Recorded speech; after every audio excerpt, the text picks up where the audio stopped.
Jako tohle se vlastně stalo takovou už úplně náhodou. Ester mi teďka volá, jestli tady za 5 minut budu a nejenom z toho je toto, ale jestli vám můžu říct něco o této výstavě, kde já se vlastně přizval Ester Paráskovou mimo dalších 22 autorů, tak jedná se o takovou mezigenerační výstavu, kde vlastně nejmladšímu umělci je nějakých 20-25 let a nejstarším dvou je 82. Jo, což jsou vlastně 3 generace výtvarníků, výtvarnic, a aby jsme vlastně měli i nějakou takovou polohu, kterou nabízíme, kde propojujeme ty hranice. Ale nepropojujeme je tak, aby to byli žáci a jejich učitelé.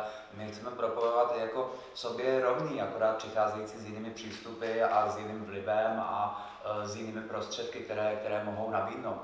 Jo, výstava se jmenuje Mnoho podob citlivosti, což zní tak jako naše jako poeticky, knižně, trošku old fashion, ale vlastně neprohlubuje to téma jako citlivost, jako toho, že opravdu přijdete k těm dílům a oni se vám před vámi v podstatě rozpadnou, když se na ně podíváte, kýchnete. Jo. Citlivost je spíš jako naše schopnost a abilita jít do hloubky, dotknout se nějakých detailů, ať už v barvě, kompozici, tématu, obsahu, pravdy, a být schopný je vlastně vytáhnout ven a dát je na obdiv i neobdiv divákovi. A právě proto vlastně tady je Ester, protože mně přijde na současné scéně český, ale potažmo i zahraniční, jako jedna z autorek, která opravdu v ruce tu abilitu citlivosti má, protože její obrazy jsou nekompromisní. Mají v sobě obrovskou pravdu, když se na ně podíváte. Jo, já jsem teďka nedávno na Rádiu Vltavě jsme měli takové povídání a já jsem uvedl, že Ester má takovou jako nekompromisní hrubost projevu. Mně to přišlo krásný, pak jsem si jako trošku bál, co na to řekne. Jí se to líbilo, ale sedělo by to. Nekompromisní hrubost projevu ve tvý malbě. No jasně, tak jako normálně mám pocit, že jsme o tom už mluvili v tom rozhovoru tedy s dětskama, že vlastně... Omlouvám se. Kat! Ticho!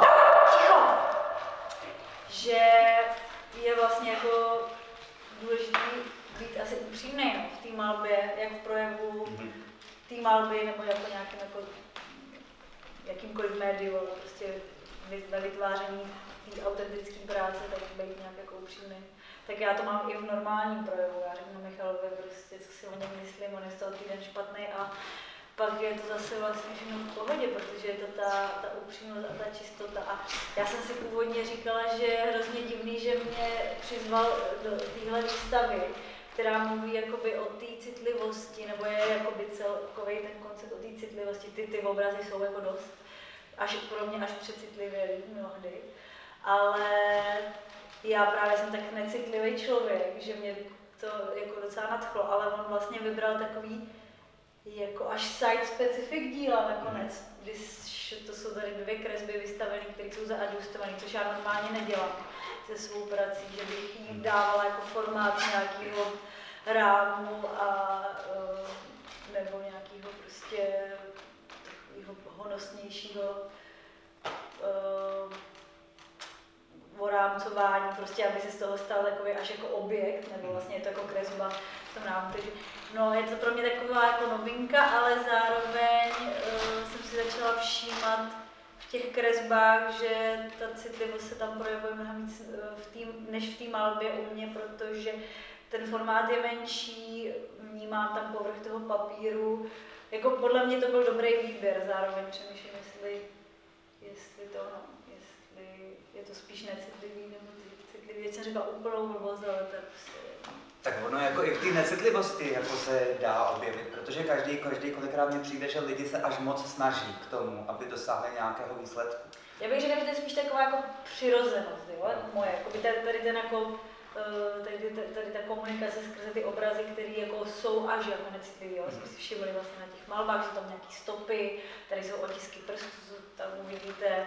To prostě taková jako necitlivost k tomu formátu nebo k tomu médiu malba, jo? Jako, že je to vlastně taková spíš přístup k tomu médiu.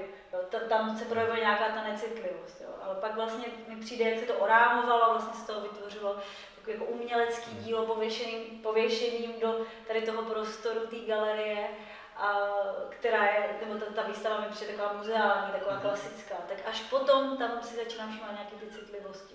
Potom jako...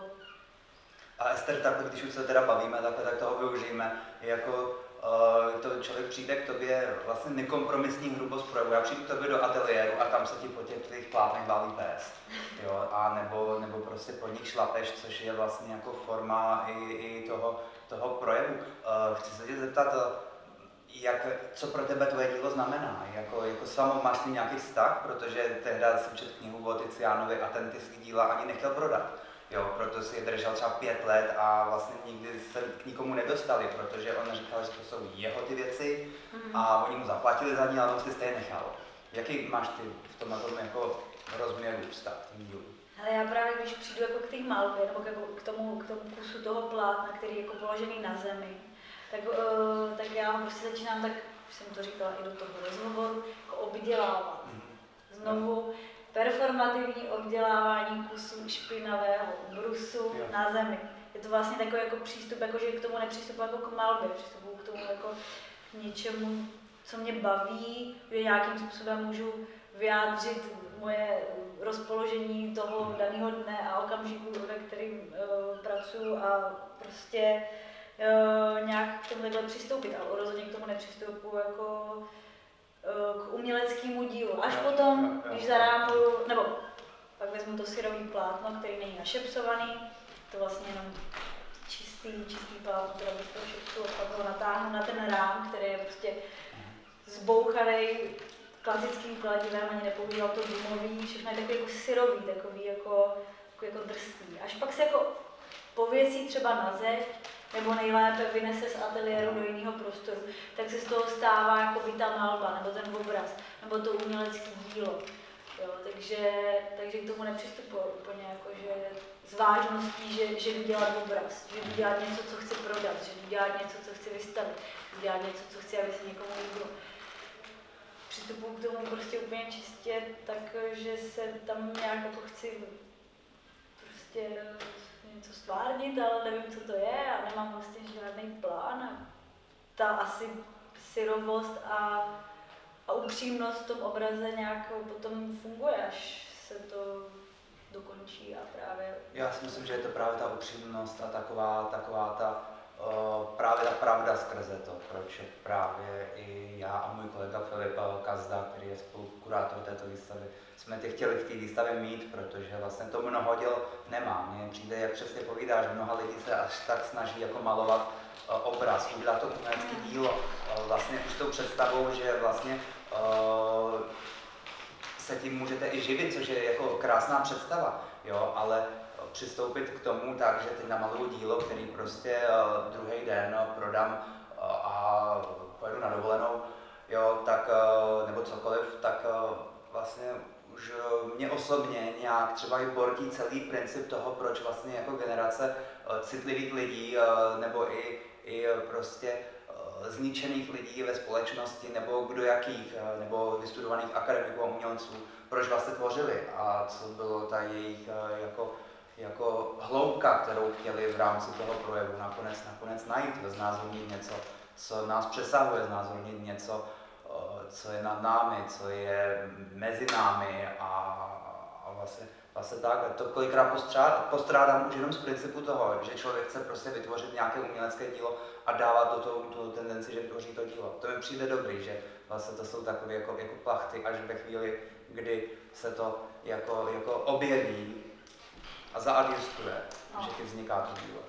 Jako právě, jak jsi o tom mluvil, že ta malba se samozřejmě nějak jako vyvíjela a dřív jsem třeba pracovala jenom s olejovýma barvama, teď spíš jako kreslím na ty plátna a dělám jako pastelem, ale tak jsem se snažila právě takovou klasickou trošku malbu těma olejovýma barvama, kdy jsem se snažila pokrýt celý povrch plátna, který bylo našepsovaný, ale pak jsem se fakt jako necitlivě chovala k těm obrazům, kdy jsem je prostě naházela do skladu a najednou jsem si šla, tady se mi odřel roh, tady se mi ohl rám, tady prostě se to protrhlo, nebo tady se to oškrábalo, a pak jsem si říkala, ty vole, ale já s tím takhle prostě jako zacházím, tak já už nemůžu hrát na to, že prostě jsem se k tomu jako postavila tak jako víc jako autenticky a mám pocit, že samozřejmě to mělo své oběti, ztratila jsem hromadu těch sběratelů, starší generace, nebo jako ty lidi, co je právě zajímali ty 60. leta, si ta hutná malba, ale objevili se noví lidi, který to zajímalo, je to víc prostě aktuální a jsou na to různý názory, ale jako myslím si, že jde o to, aby se ten člověk cítil u toho, když to dělá a tráví jako nad tím hromadu svého volného času jako dobře. Vlastně spousta umělců se chytne v nějaký jako takovým svým rukopise, protože se třeba prodává, jako to mluvím, nebo jo, ale třeba i dělají nějaké jiné věci, ale neukazujou je, jo, nebo jako těžko říct, prostě tady jako ty Polta poznáte prostě na první, ale co si dělá jakoby v ateliéru dalšího, protože já nevěřím tomu, že někdo může dělat furt to stejný jako tady x let dokola, jo.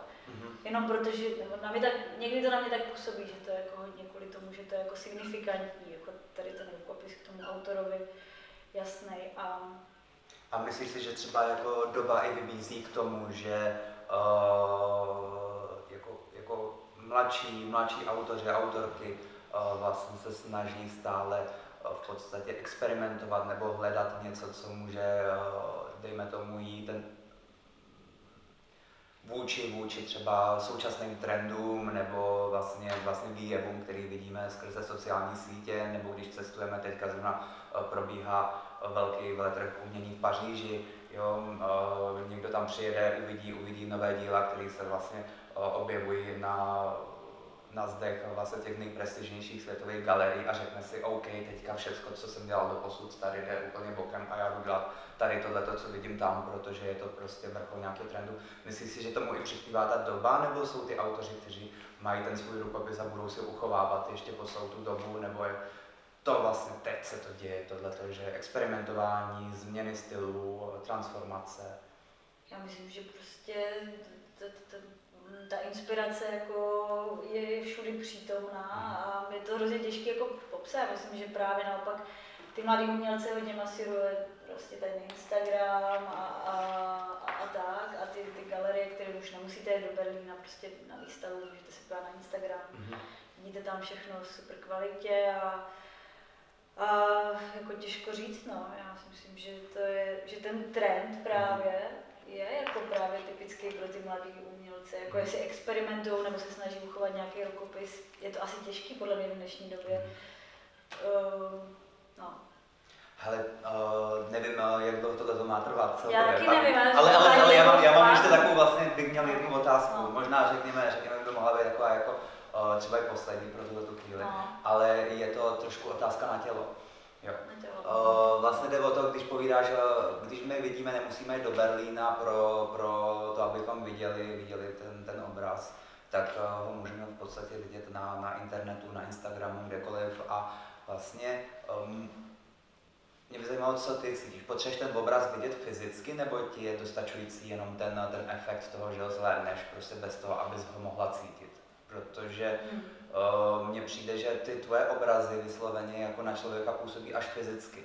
Jo, že kdybych je viděl jenom na internetu, tak asi mi nic tolik neřeknou. Mají nějakou estetiku, ano, ale asi mi nic neřeknou tolik, jako když jim přijdu sám do kontaktu.